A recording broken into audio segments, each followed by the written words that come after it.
Olá, sejam todos bem-vindos ao canal Para Que Todos Saibam. Hoje é sexta-feira, 15 de novembro, dia da Proclamação da República.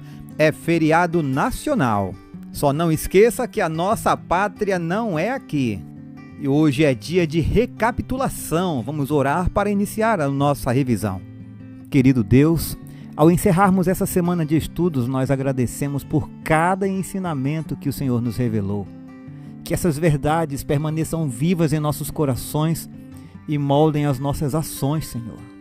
Fortalece-nos para aplicar o que aprendemos, para que possamos refletir o Teu amor ao mundo, darmos o nosso testemunho de Jesus. Guarda-nos e guia-nos em todos os nossos caminhos, em nome de Jesus. Amém. Muito bem, a lição desta semana teve como título Bem-aventurados os que creram. O verso para memorizar está em João, capítulo 20, verso 9. Jesus lhe disse: Você creu porque me viu? Bem-aventurados são os que não viram e creram. Vamos ao estudo adicional de hoje. Tomé lançou-se aos pés de Jesus, exclamando: Senhor meu e Deus meu! Jesus aceitou seu reconhecimento, mas reprovou brandamente sua incredulidade. A fé de Tomé teria sido mais agradável a Cristo se ele tivesse estado disposto a crer pelo testemunho de seus irmãos. Se hoje o mundo seguisse o exemplo de Tomé, ninguém creria na salvação, pois todos aqueles que recebem a Cristo devem fazê-lo pelo testemunho de outros. Verdade isso, né, irmãos? Muitos que são inclinados à dúvida se justificam dizendo que, se lhes fosse apresentada a prova que Tomé recebeu de seus companheiros, eles creriam. Não compreendem que tem não somente essa prova, mas muito mais. Muitos que, à semelhança de Tomé, esperam que desapareça todo motivo de dúvida, nunca realizarão seu desejo. Vão se consolidando gradativamente na incredulidade. Aqueles que têm o hábito de olhar para o lado sombrio, de reclamar e queixar-se, não sabem o que fazem. Estão lançando as sementes da dúvida e terão também uma colheita de dúvidas a ceifar. O Desejado de Todas as Nações, página 647. Algumas perguntas para nossas considerações. A primeira delas: qual a diferença entre a fé de Abraão e a fé de Tomé? O que aprendemos com eles? Deixe o seu comentário. Apresente seu testemunho de Jesus, como as pessoas fizeram em João. Embora os relatos sejam diferentes, o que as pessoas dizem e como testemunham do Senhor? A terceira pergunta. Pilatos fez uma pergunta bastante filosófica. O que é a verdade? À luz de tudo o que estudamos em João, dê sua resposta a essa pergunta. E a quarta pergunta, leia Daniel capítulo 2 e Daniel capítulo 7 e responda: embora as pessoas da época de Jesus conhecessem esses capítulos, que vantagem temos em ver o cumprimento das profecias e assim encontrar ainda mais razões para crer? Vamos agora ao auxiliar do professor. Jesus falou com convicção a respeito de sua identidade. Em diversas ocasiões, ele afirmou ser o cumprimento das profecias messiânicas e instou outros a testemunhar a favor de sua messianidade. Por que a afirmação deles em relação à sua identidade era tão crucial para Jesus? Ele queria salvar o maior número possível para seu reino eterno e sabia que crer nele representava a única via de salvação do pecado e deste mundo caído. Jesus também apelou a muitas de suas testemunhas oculares para expressarem suas convicções sinceras sobre as experiências tangíveis com ele. O testemunho de Maria sobre o sacrifício de Jesus foi poderoso e significativo. O coração dela estava totalmente aberto aos seus olhos, assim como todo o nosso coração, pois ele compreende a profundidade de cada indivíduo. Nesse sentido, ele também estava ciente do coração desconfiado e conivente de Judas. Jesus também examinou o coração de Pôncio Pilatos. governador romano pagão, revelando que, em alguns aspectos, era mais autêntico do que muitos que o acusavam. Ele também recebeu o testemunho de um cético que precisou ver e tocar nas evidências da ressurreição do Senhor. Jesus foi paciente com Tomé e mostrou-lhe a evidência de seu corpo cheio de cicatrizes. Nesta semana também nós estudamos as testemunhas mais poderosas da messianidade do Salvador. O próprio Jesus, que testifica de sua missão messiânica por meio de suas palavras de vida eterna e de seus feitos poderosos. Voltando a Abraão, é o que vamos recapitular agora. João 8,56, que diz o seguinte: Abraão, o pai de vocês, alegrou-se por ver o meu dia, e ele viu esse dia e ficou alegre. Esse texto sugere que Abraão recebeu uma revelação do futuro Messias. Essa revelação de esperança gloriosa pretendia servir como confirmação do plano universal da salvação. Ao contemplar essa revelação, Abraão se alegrou e ficou satisfeito. Por outro lado, os líderes judeus não necessitaram de uma visão para reconhecer o dia de Cristo, pois o testemunhavam pessoalmente, presenciando suas poderosas obras. Em vez de ficarem alegres, como estivera seu pai Abraão, eles ficaram irados e demonstraram prontidão para matá-lo. Além disso, foi mostrada a Abraão uma aplicação prática dessa visão, que revelou o vívido plano da redenção humana.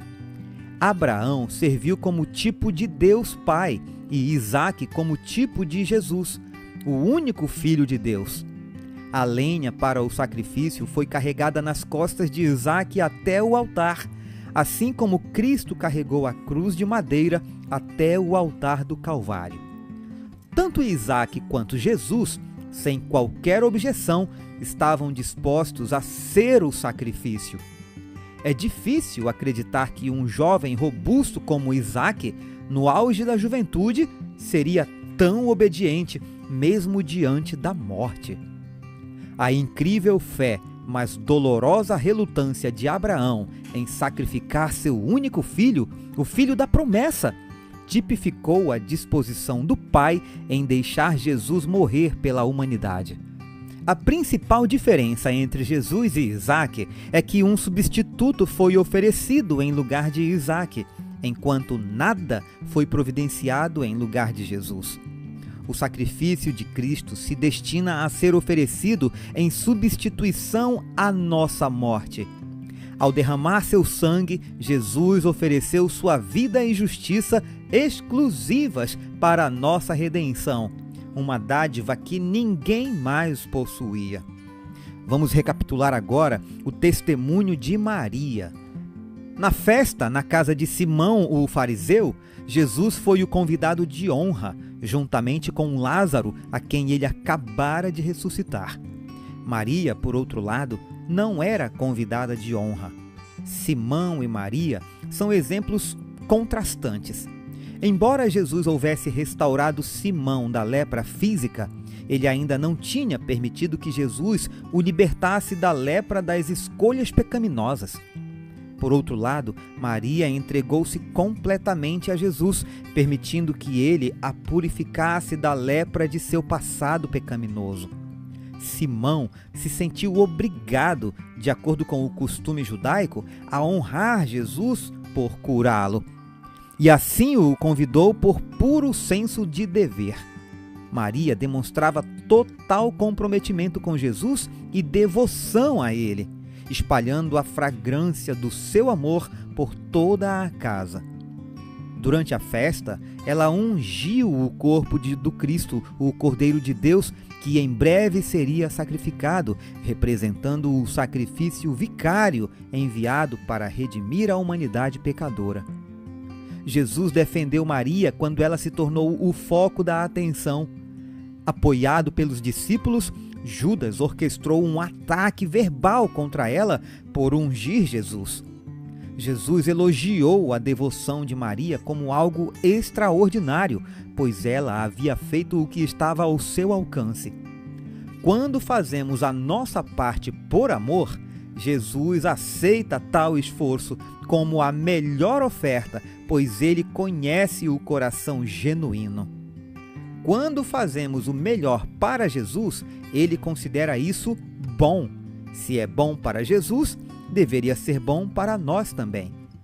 Vamos rever agora o testemunho involuntário de Pilatos.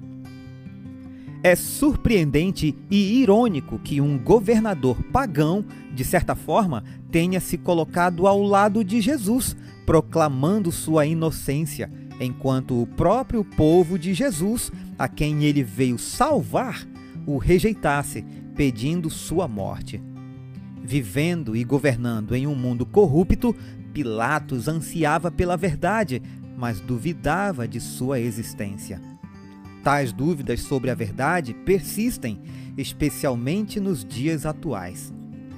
A verdade é frequentemente distorcida como mentira, considerada apenas como estratégias de poder, e a luz é rotulada como escuridão, utilizada para subjugar os menos informados.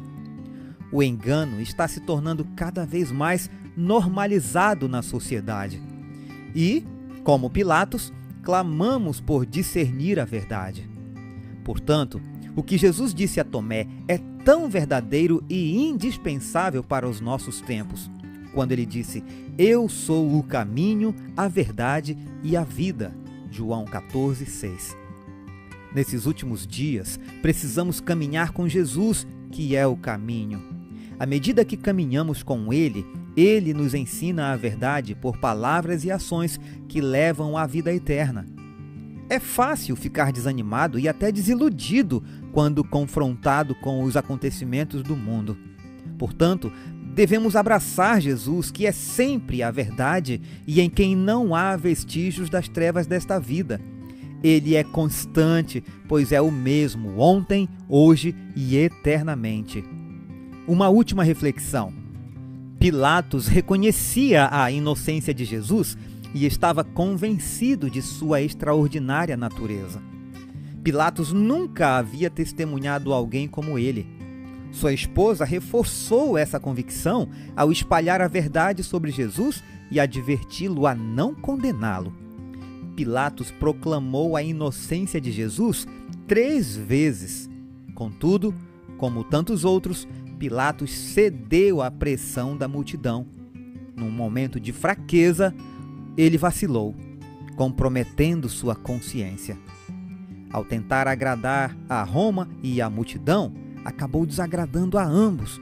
Despojado de honras e exilado na Gália, na França, Pilatos foi dominado por uma intensa depressão que o levou a tirar a própria vida. Vamos falar agora do testemunho de Tomé. A experiência de Tomé oferece uma lição de fé e confiança. Assim como Pilatos, Tomé enfrentou a batalha contra a dúvida, mesmo diante de evidências abundantes. Contudo, Jesus estava pronto para dissipar seus medos e incertezas. O Salvador tratou Tomé com bondade, convidando-o a tocar suas cicatrizes. Da mesma forma, Jesus nos convida a vir e ver, a experimentá-lo pessoalmente. Parece que ele está disposto a oferecer tudo o que for necessário para fortalecer a nossa fé. Ele nos encontra onde estamos, seja em nosso desespero, desânimo ou dúvida. João frequentemente trata do tema da dúvida em seus escritos. Ao redigir seu evangelho, ele se deparou com membros desanimados da comunidade cristã que enfrentavam desafios relacionados às heresias gnósticas, questionando a realidade de Cristo. Desde então, sempre houve os que optaram por não acreditar porque não viram todas as evidências que desejavam, sejam de natureza científica ou filosófica. Muitos se concentram nas dúvidas levantadas em objeção à messianidade de Cristo e, assim, ignoram a enorme evidência da realidade de Cristo e sua missão. Os que hesitam em crer insistem em que todo o copo de evidências seja preenchido até a borda, antes de decidirem acreditar. Contudo, neste mundo caído, sempre haverá espaço para dúvidas. Estamos cercados de evidências: a criação de Deus, a vida, a providência divina, a nossa consciência e a medida de fé com a qual nascemos. Com esse tipo de evidência, crendo, de fato, estamos vendo. Foi por essa experiência que Eliseu orou quando ele implorou ao Senhor que ajudasse seu servo duvidoso a ver. Quando ele disse: Senhor, peço-te que abras os olhos dele para que veja. 2 Reis, capítulo 6, verso 17. A Bíblia conta o que aconteceu em resposta à oração de Eliseu. O Senhor abriu os olhos do moço e ele viu que o monte estava cheio de cavalos e carros de fogo ao redor de Eliseu. Assim, podemos concluir que ver de verdade é acreditar na realidade maior, além das nossas circunstâncias imediatas. Falemos agora do testemunho de Jesus. Jesus é a maior testemunha de sua própria divindade e missão divina. De maneira repetida e incansável, ele dedicou esforços para abrir os olhos e os corações das classes intelectuais e ricas. O Salvador desejava que aqueles que duvidavam considerassem as evidências sobre ele mesmo. Cristo ansiava que acreditassem e fossem salvos, embora com frequência esses esforços fossem em vão. Quantas vezes desejamos ver e ouvir Jesus pessoalmente? Contudo, é válido questionar o seguinte: caso tivéssemos vivido durante o ministério terreno de Cristo e testemunhado todas as evidências que ele apresentou, teríamos de fato acreditado nele? Atualmente temos a vantagem de poder estudar profecias cumpridas para compreender suas obras poderosas e palavras revigorantes. Há vida em suas palavras, pois suas palavras registradas são coerentes com sua pessoa.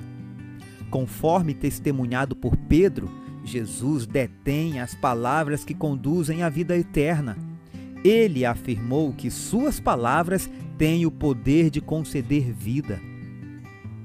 Consideremos o peso dos inúmeros testemunhos de vidas transformadas que ocorreram devido ao encontro com Cristo, cuja capacidade para transformar o coração endurecido e desprovido de esperança é completamente revelada para que contemplemos e nos maravilhemos. Considere como Cristo, por meio do Espírito Santo, forma para si mesmo a esperança da glória dentro de nós. Às vezes temos a tendência de acreditar no que não deveríamos. Perigoso isso. Nem sempre as pessoas querem dizer o que expressam ou dizem exatamente o que querem dizer.